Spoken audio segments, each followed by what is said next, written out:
Hi, Vince Lanza here. October 12, 1982, Siuslaw Station, Florence, Oregon.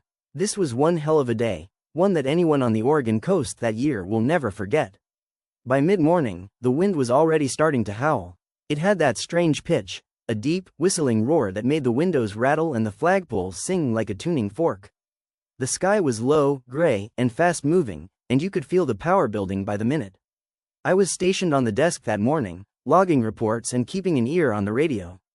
Around 9 a.m., the call came in.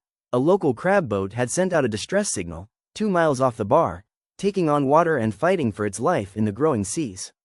I grabbed the mic, tried to sound steady, and told them, "Hold tight, we're on our way." The crew aboard 44,394 fired up the engines and pulled away from the dock around 0930. It took them a few hours to reach the crab boat. The seas were that rough, but by noon they were on scene, waves breaking over the bow, spray cutting sideways in the wind like glass. They managed to pass over a dewatering pump and got a tow line secured.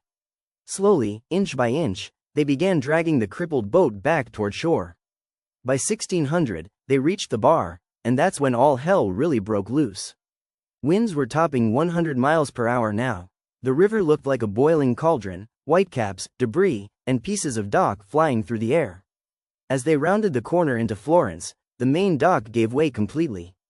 I watched, helpless, as 6 or 7 boats, still tied to the dock, broke free and started drifting downriver, pulled by the raging current.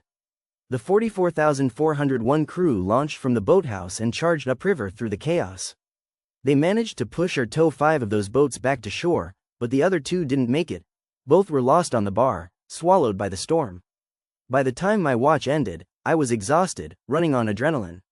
The radio crackled non-stop with reports of downed lines, damaged boats, and flooding all over town.